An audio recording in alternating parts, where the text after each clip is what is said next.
안녕하세요, 여러분. 규제를 규제한다를 쓴 배재대학교 행정학과 이혁우 교수입니다. 오늘은 규제는 무엇인가에 대해서 말씀을 드리도록 하겠습니다. 여러분, 규제 하면 무엇이 떠오르시나요? 우리는 아침부터 저녁에 잠자리에 들 때까지 다양한 규제를 접하죠. 규제는 공기와 같습니다. 분명히 있는데 잘 알지 못하죠. 아침 일찍 우유와 빵으로 식사를 하죠. 달걀 프라이를 먹기도 하고 여기에도 유통기한이라는 규제가 있죠. 집을 나와서 버스를 타기 위해 횡단보도를 건널 때도 우리는 규제가 있습니다. 다른 곳에서 건너면 무단횡단으로 걸려서 과태료를 내야 되죠. 지하철 얼마 내고 타시나요? 여기에도 규제가 있죠. 가격 규제. 지하철 요금은 정부가 정하죠. 회사 건물에서 제일 먼저 타는 엘리베이터도 주기적으로 안전점검을 받고 있죠. 방 안의 코끼리, 분명히 있는데 잘 모를 때 쓰는 말입니다. 규제가 바로 이런 방 안의 코끼리 같은 존재라고 생각하시면 됩니다. 자, 이제 이렇게 만연한 규제, 어떤 것인지 한번 알아보기로 하죠. 규제에 대해서 가장 널리 알려진 개념은요, 사회 문제를 해결하기 위해서 정부가 개인이나 사회 구성원의 행위나 의사결정을 제약하는 정책 수단이다. 이렇게 얘기를 합니다. 이 말을 하나씩 뜯어보면요. 정책 수단, 사회 문제의 해결, 개인 등 사회 구성원의 행위나 의사결정의 제약 이렇게 됩니다. 하나씩 보죠. 먼저 규제는 정책 수단 중 하나죠. 정부는 사회 문제를 해결하기 위해서 여러 가지 방식으로 일을 합니다. 이런 정부의 개입을 통상 정책이라고 부르죠. 정책 중에서 가장 익숙한 것, 규제 말고 뭐가 있죠? 보조금 있습니다. 여러분은 보조금을 매우 많이 접하게 됩니다. 민간의 어려운 분들을 도와주기 위해서 보조금이라는 정책을 정부가 자주 활용하기 때문입니다. 기초생활 대상자, 차상이자, 청년, 대학생, 생애 최초 주택 구입자 등 많습니다. 코로나 상황에서는 재난지원금으로 전 국민에게 생계보조금을 지급하기도 했죠. 이런 보조금은 세금이나 국채 등을 통해서 보통 조달이 되죠. 규제, 이런 정책 수단 중 중요한 수단 중에 하나입니다. 그리고 규제는 다른 어떤 정책 수단보다도 정부의 정책을 활용하는 사회 문제의 해결 수단으로 넓게, 폭넓게 만들어지고 사용이 됩니다. 그 이유는 규제는 국회나 정부에서 법률이나 규칙을 만들기만 하면 사실 별다른 제약이 없거든요. 보조금을 지급하려면 정부가 돈이 있어야 되겠죠. 그런데 규제는 정부의 재정 여력이 없더라도 규칙과 규정의 제정으로 가능하죠. 생각해 보시죠. 북한과 같은 나라, 돈이 많이 없죠.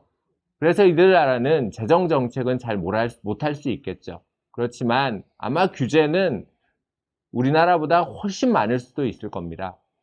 이렇게 재정 등 다른 정책과는 달리 규제는 못 사는 나라이든 잘 사는 나라이든 민주주의 국가이든 사회주의 국가이든 연방제 국가든 단일 국가든 늘 정부가 즐겨 채택하는 정책 수단이라고 할 수 있습니다. 자, 이제 사회 문제 해결 한번 보시죠. 정부는 늘 사회 문제 해결을 요구받고 이에 적절히 해결하려고 대응해야 됩니다. 이때 어떤 정책 수단을 선택할까라는 고민에 규제는 늘 포함이 될 수밖에 없습니다.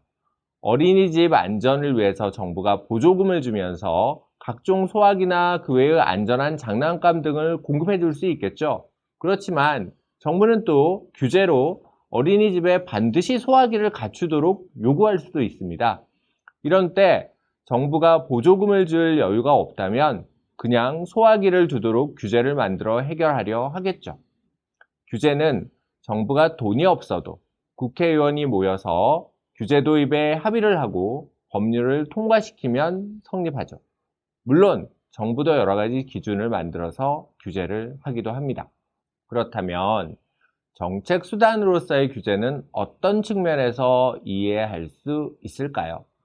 네.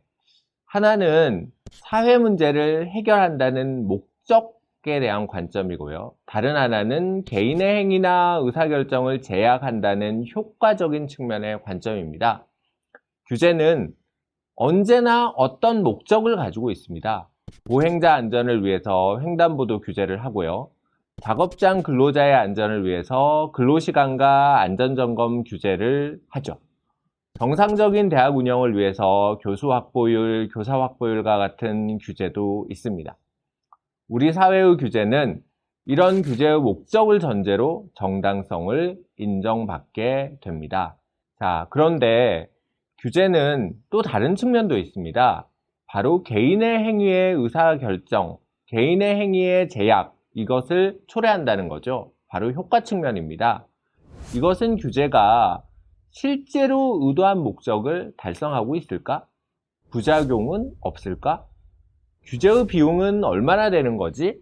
와 같은 질문에 답해보는 것입니다. 이런 질문은 사실상 매우 중요합니다. 많은 규제들이 어떤 사회 문제를 해결하기 위해서 만들어지죠. 작동하고 있죠. 실제로 그런 목적 달성에는 그렇지만 유효하지 않는 경우도 있습니다. 사회적으로 비용만 많이 초래하면 이런 규제를 우리가 수용할 수 있을까요? 사실 이렇게 규제의 효과성을 따져보자는 것, 규제가 초래하는 개인의 행위와 의사결정의 제약을 한번 살펴봐야 된다는 것은 우리에게 조금 근본적인 철학적 문제를 던집니다. 어떤 공동체라고 하더라도 개인의 완벽한 자유를 보장해 주지는 않습니다. 솔직히 이런 사회는 인간의 역사 이래 한 번도 없었겠죠. 두 사람만 모여도 같이 해결해야 될 문제가 생겨나기 때문에 혼자서 마음대로 긍정적이든 부정적이든 자기만 영향을 받으면 되겠지만 인간의 행위의 많은 부분은 나와 상관없는 다른 사람에게도 영향을 줍니다. 한번 생각해 보세요. 담배꽁초를 길거리에 마음대로 버리고 싶겠지만 이런 행위는 나 말고 다른 사람은 불쾌하게 하겠죠? 흡연도 마찬가지죠. 내 옆에 있는 사람은 담배 연기가 싫어도 같이 마셔야 되겠죠? 이런 영역, 우리는 학문적으로 외부성이라고 개념을 짓습니다. 사람 혼자가 아닌 사람끼리 같이 사는 사회에서는 서로 영향을 받을 수밖에 없죠. 이런 영향들이 생각보다 잘 해소되지 않는 경우도 있죠. 정부가 규제로 교정하고 개입해야 되는 정당성이 여기에서 나오죠. 즉, 어떤 정부도 제한적인 범위에서는 개인의 행위나 의사결정을 규제로 도입하고 제약할 수밖에 없는 측면이 있습니다. 우리나라에서는 헌법에서 이런 제한적 범위에 대해서 국가의 안전보장, 질서유지, 공공의 복리 이렇게 들고 있기도 합니다. 그런데 이렇게 국가의 개입, 정부의 개입이 그 정당성과 필요성이 인정된다고 하더라도 개인이나 사람, 인간에 대한 자유의 영역은 사실 그보다 앞서서 인정되는 영역이죠. 물론 중세 이전의 시대에서는 인간의 자유가 존중받지 못했던 때도 있었습니다. 로크는 사회계약설에서 개인의 중요성을 확인하기 위해 얘기를 하기도 했습니다. 국가가 개인의 자유의 범위를 지나치게 제한하게 되면 저항할 수 있다는 당시로서는 혁명적인 말을 붙이면서요. 규제는 이처럼 개인의 자유가 사회의 기본적인 메커니즘을 작동할 수 있게 해주는 양념과 같은 것이 되어야 합니다. 개인이 자유를 실현해 나가는데 혹시 있을지도 모를 다른 사람들에 대한 의도치 않은 피해, 개인 간의 교환과 거래에서 발생하는 불확실성의 영역에 규제로 개입해서 교정함으로써 자유를 더 잘 보장할 수 있게 해준다는 것이죠. 한번 쉬운 예를 들어보겠습니다. 축구 경기 한번 생각해 보시죠. 축구 경기에서 목표는 무엇이에요? 예, 골을 많이 넣는 것이죠. 이를 위해서 선수들은 어떻게 하나요? 모든 플레이가 기본적으로 자유롭게 하는 거죠. 어떤 식으로든 골만 많이 넣으면 되는 겁니다. 그런데 이렇게 되면 축구 경기가 재미가 없어집니다. 누군가 축구공을 집에 가지고 가버린다거나 축구는 안 하고 상대방을 힘으로 미리 제압해버리고 축구골대 앞에서 마냥 골을 던져 넣을 수도 있겠죠. 이런 황당한 일이 생기지 않으려면 이제 규제가 필요합니다. 축구장의 규격을 정하고 손을 써서는 안 되고 다른 사람을 축구공과 무관하게 쳐서도 안 됩니다. 축구 경기에서 이런 규칙은 축구 경기가 제대로 이루어질 수 있게 해주는 규제이고 이런 규제의 틀 속에서 축구 선수들은 자유롭게 축구 경기를 합니다. 그리고 전략도 짭니다. 자, 요약 한번 해보죠. 규제는 정책 수단의 하나이다. 규제는 사회 문제의 해결을 위한 것이다. 규제는 개인 등 사회 구성원의 행위와 의사결정을 제약하는 것이다. 그런데 이들 중 중요한 것은 개인의 행위에 의사결정에 너무 과도하게 제약해서는 안 된다. 이렇게 볼 수 있을 것 같습니다. 규제를 생각할 때 책상 위에 올려져 있는 법전이나 법률 규정, 기준을 생각하시겠지만 실제로 규제는 사람들이 지키는 그 순간에 효력을 발휘합니다. 그런데 사람이라는 이 존재가 또 복잡합니다. 사람들은 규제를 단순히 따르기만 하는 존재는 아닙니다. 다시 축구 경기로 한번 가볼까요? 축구 경기에서 선수들은 규칙을 당연히 따르죠. 그렇지만 규칙을 이용하기도 합니다. 옵사이드 규칙은 종종 선수들에게 중요한 전략의 활용 포인트죠. 전방의 공격수가 정신없이 혼자 올라가 있으면 공이 공격수로 패스될 때 수비수들이 일제히 내려와 오프사이드 반칙을 만들어냅니다. 이처럼 사람들은 규칙을 이용한 전략적인 행동에 능합니다. 고속도로 속도 규제에 마찬가지입니다.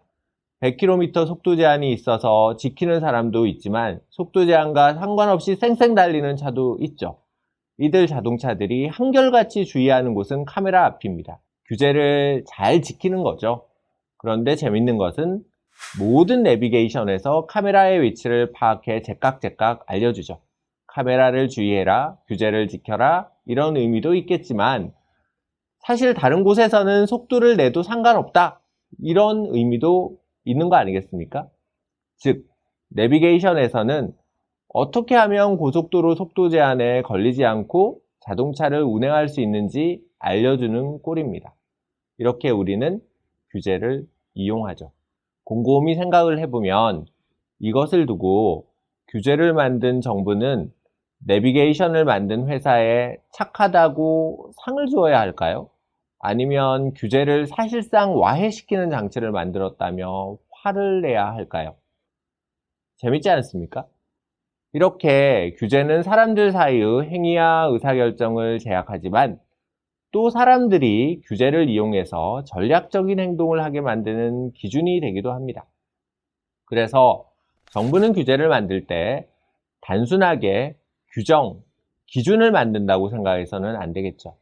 사람들이 이런 규제를 만들었을 때 어떻게 행동할까? 규제를 따를까? 규제를 이용할까? 규제를 안 지킬 수도 있지 않을까? 이런 것도 생각해야 되겠죠. 한번 생각해 보시죠. 규제를 만들었는데 사람들이 안 지켰어요. 그런데 아무런 일이 발생되지 않았다면 지킨 사람만 손해를 보게 된 것이겠죠. 이런 게임이 반복되면 결국은 아무도 그런 규제를 지키지 않겠죠. 당연히 규제가 원래 의도했던 사회 문제의 해결도 불가능해집니다. 규제를 두고 발생하는 이익을 지대라고 합니다. 규제가 주는 이익인 이 지대가 시장에서 열심히 노력하는 이 사람들이 얻을 수 있는 이익보다가 크다면 사람들은 당연히 지대를 쫓아서 열심히 노력하게 됩니다. 그게 더 이익이 되니까요.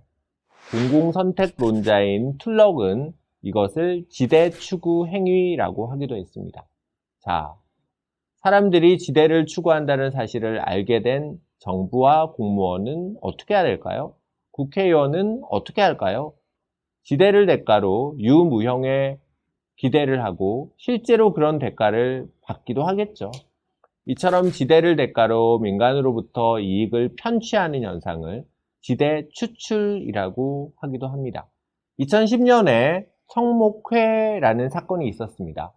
청원경찰 친목 모임에서 입법 로비를 위해서 5,000명의 회원들이 매월 1,000원씩 회비를 걷어서 8억 원의 돈을 모았고요. 10만 원씩 33명의 국회의원들에게 로비를 한 것으로 알려져 있죠. 총 액수가 2억 7천만 원으로 알려져 있습니다. 청원경찰법이 통과되기 2달 동안 집중적으로 후원금이 국회의원 후원금 계좌로 입금이 되었습니다. 청원경찰법은 보수를 높이고 퇴직 연령을 상향하는 내용을 담고 있죠. 이 중에 퇴직 연령의 상향, 이게 바로 규제인 거죠. 어떻습니까? 이런 현상, 낯설지 않죠? 잊을만 하면 언론에서 나오는 얘기죠. 우리는 이런 지대 추구, 지대 추출 행위가 발생하면 사람들의 부도덕을 탓하죠. 그런데 곰곰이 보면 그렇지도 않습니다. 더 근본적으로는 그러한 지대 추구나 지대 추출 행위를 유발하는 규제가 중요하기 때문이죠. 이것이 규제를 바르게 이해하는 방식이죠. 그리고 정부는 이런 다양한 측면을 세심하게 살펴서 규제를 만들어야 되겠죠. 그렇지 않으면 사회 문제를 해결하겠다고 도입한 규제가 오히려 문제만 더 크게 만드는 역설을 초래할 수도 있습니다. 그래서 보통 선진국이나 잘 사는 나라의 정부들은 이런 규제를 다루는 솜씨가 참 좋죠. 예컨대 규제를 제대로 설계하지 않는 나라치고 잘 사는 나라는 없다. 이렇게 얘기할 수 있습니다. 자, 오늘 강의는 이것으로 마치도록 하겠습니다. 감사합니다.